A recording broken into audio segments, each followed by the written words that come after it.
my name is Constance. I'd like to tell you about one of the outstanding people in our country.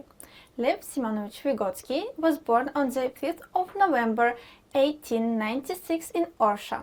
He was the second of 8 children. Having received his primary education at home, Vygotsky passed the exams for grade 5 and entered the 6th grade of the state grammar school, and graduated from the last 2 classes at the private Jewish men's grammar school. He continued to study Hebrew, ancient Greek, Latin, and English with private teachers, and studied Esperanto on his own. In 1913 he entered the medical faculty of Moscow University, but soon transferred to law.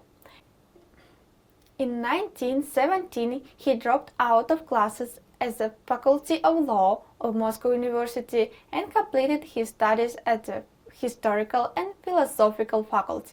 In 1919 to 1923, together with his cousin David Vygotsky, he worked as a literature teacher at the Soviet Labor School and at the Pedagogical College, as well as the vocational schools of printers and metalworkers. In 1922, he was in charge of the publishing department of the publishing house Gom Pechat. In 1923, he was the literature editor of the publishing department of the Gomel Provincial Administration of the Party and Soviet Press, where he published a lot of collections. In 1924, he moved to Moscow, where he lived the last decade of his life. And since that time he worked at the Institute of the Experimental, Psychological and Moscow University. He lectured at various universities in Leningrad. Vygotsky's active period of creativity in the field of psychology, neurology, defectology and pedology occurred in the second half of the 1920s, early 30s. He also worked in a number of government, educational, medical and research organizations in Moscow and Leningrad. At the very beginning of 1934, Vygotsky was invited at All-Union Institute of Experimental Medicine, which was being created at that time in Moscow to organize the psychology sector in it. Nevertheless, these plans were not destined to be realized.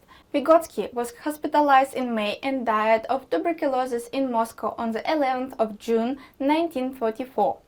Vygotsky's formation as a scientist coincided with the period of restructuring of Soviet psychology, based on the methodology of Marxism, in which he took an active part.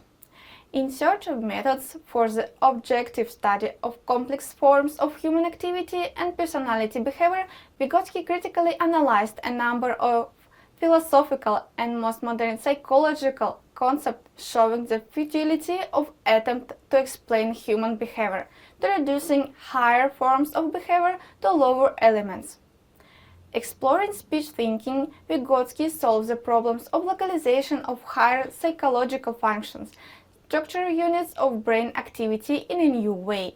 Studying the development and disintegration of higher psychological functions on the basis of child psychology, defectology and psychiatry, Vygotsky comes to the conclusion that the structure of consciousness is a dynamic semantic system of affective, volitional and intellectual process in unity.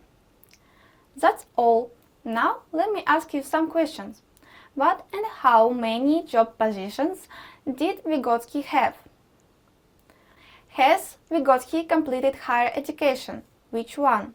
What elements did Vygotsky distinguish between human behavior? Thank you for your attention.